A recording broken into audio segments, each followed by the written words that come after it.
This is Abruzzo, a region of Italy I'd never even thought of visiting. But as usual in this country, all I needed to do was show up.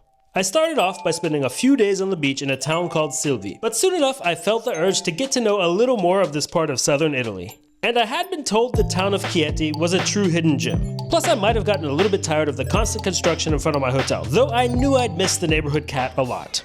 Another day, another walk down the beautiful beach over here in Silvi. But this time, it's my last walk over here on the beach because I'm headed to the train station to take the regional train, hopefully over to the hilltop citadella / city of Chieti. I do say hopefully though, simply because during the time that I'm staying here, there has been a lot of infrastructure works that have led to some bus cancellations and some train delays / cancellations, not clear which one it was. And online it's not 100% clear if service will be provided as usual or not. And the people I asked also aren't 100% sure. It seems like most people do have a vehicle around here, so really the only way to find out is to go to the train station and see if I can get to Chieti. And then once I've had my fun in Chieti, see if I cannot take the bus over to the airport where I've got to spend the night before taking a flight onwards to another part of Europe. Medusa. Fun fact, to walk to this train station, I've got to walk over a bridge called the Bridge of Syria to another province of Italy. Arrivederci, Silvi. It's really a long, hot walk today to the train station, but I've still got like 20 more minutes to go. Plus, I think they chose the wrong words for the name of this shop. I'm not going to go in to find out what it is, but sexy shop, really? They decided to call it sexy shop, but I think it should probably be called sketchy shop. I mean, I definitely wouldn't go in there. And now for the more typical Italian experience of walking along a busy street on a thin sidewalk. Like, no offense, Italy, but for pedestrians, this was not that well thought out. But the second river does mean I'm almost to the train station, finally. I don't know this city. This is the next city over from Silvi, called Montesilvano.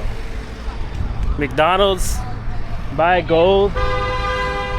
All of a sudden, it just kind of feels like I'm walking down the Italian Route 1. And one thing I never will understand in Europe is this huge obsession with Route 66. In the US, Route 66 is basically like a highway that's more or less just fallen into disrepair, that just sees a handful of European tourists, and like Americans don't really go there anymore. A long, long time ago, it was like, go get your kicks on Route 66, but now it's kind of like a dead highway almost. But really in all of Europe, not just Italy, and definitely not just this part of Italy, you'll find all kinds of cafe, restaurant style places called Route 66, Route 66, something or the other. The train station, finally. And I'm headed to Chieti, the 12:53 train. Beware of pickpockets. In case of need, ask only Trenitalia staff for more information.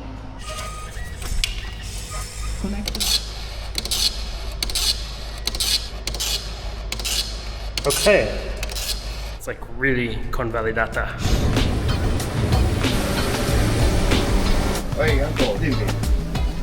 There's actually only one train doing this route a day, and it doesn't operate on holidays or Saturdays.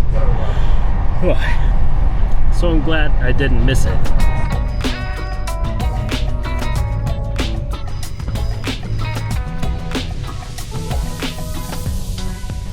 And funny enough, the trains around here are a bit of an ordeal where you've got to retrace your steps a lot. Again, everyone told me that in Abruzzo, they prefer to drive around. But I just didn't feel like driving around. And rental cars weren't that cheap. So I'm riding the rails. And to make the whole ordeal even less logical, as this train goes inland, we actually pass right by Pescara or Abruzzo Airport, where I flew into, but there's no station there, at least not yet. They plan to build one. But it beats me why they made the infrastructure this way, to be honest, because yeah, the airport's been there since like the 1920s, but just doesn't have a train station.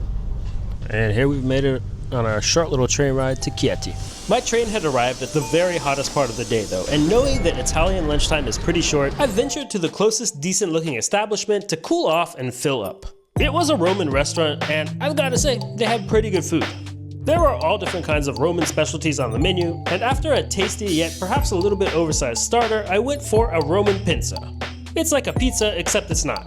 And of course, no Italian lunch is ever finished without a nice espresso afterwards.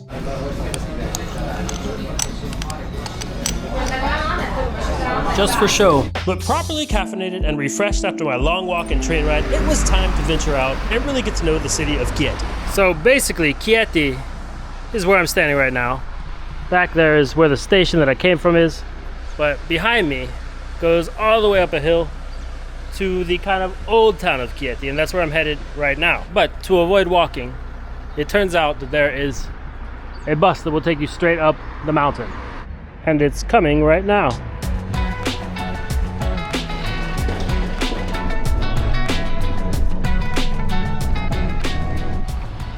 So Chieti, the older Chieti, I suppose. What's here?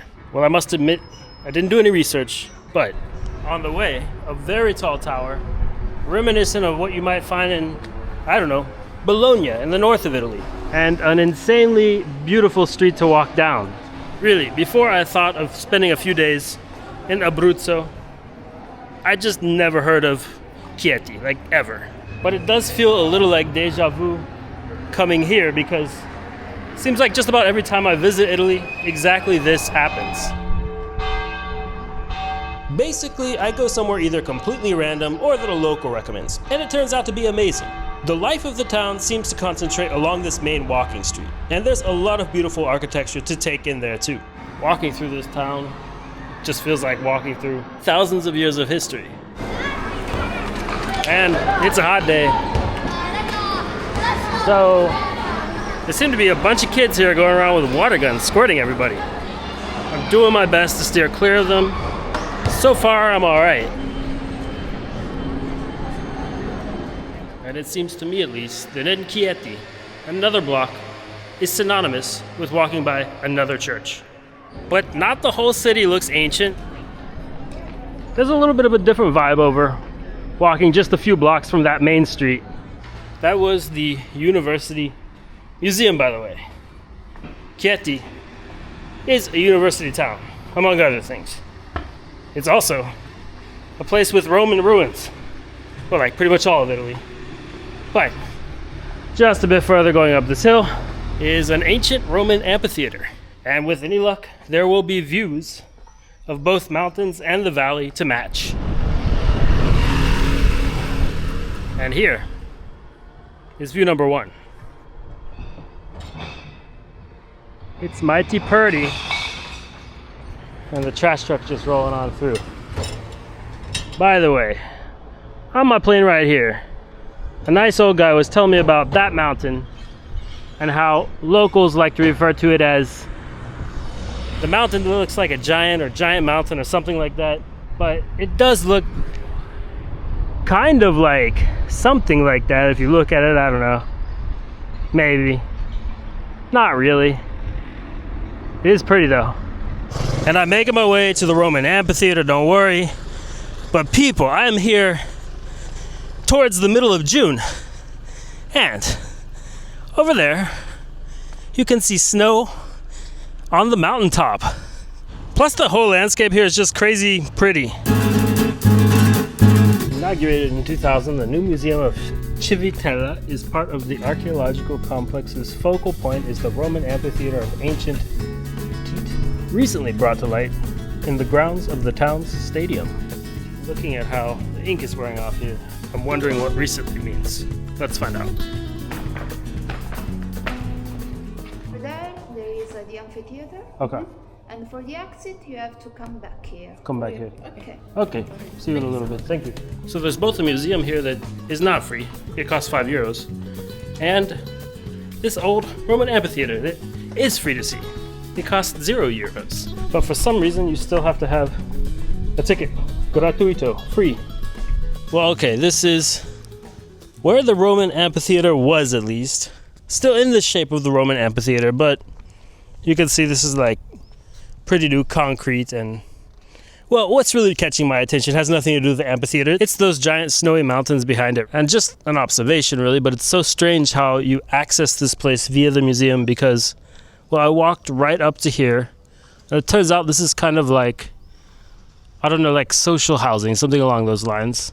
Very nice building anyway. But I walked up to there and saw that this gate isn't actually open, although it looked on the map like it might be. But yeah, it's just a hangout place for that cat, I guess. Anyway, found my way here. And right here, just a little bit of information about the place. You've got a map from the 19th century of the whole Città di Chieti. By the way, I guess when you hear Città di Chieti, most people would just think of this upper part that's older, not so much that lower part where I got off the train earlier. And oh goody, just a little bit more information here about why there's a modern concrete stadium here.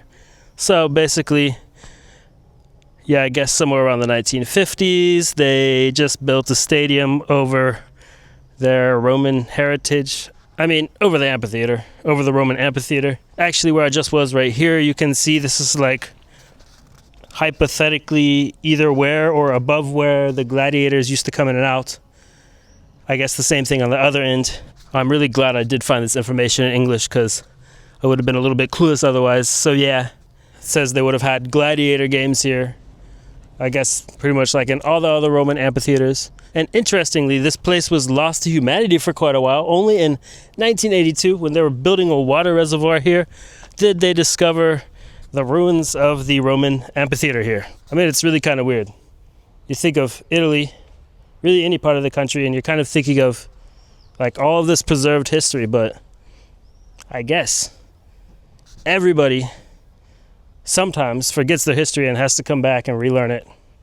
Sometimes excavate things to rediscover what their ancestors left behind. But really, regardless of all that, gladiators were harsh, fighting to the death, my gosh. Still important to remember history though. Anyway, walking around over here also probably gives you the best view to this side of the mountains. Pigeon. So, I've been up and I've been down. I've definitely been down by the beach. A little bit sunburned actually. But these few days over here in the Abruzzo region of Italy have been beautiful and unforgettable. I'll come back here again, I think. And to think I'd never even considered visiting here before. But if you enjoyed this little journey across this lesser known part of Italy, do make sure to give this video a like. That always helps get it to as many people as possible. And if you're not already, don't forget to subscribe to my channel for many more travel videos. Grazie, and I'll see you all in the next video.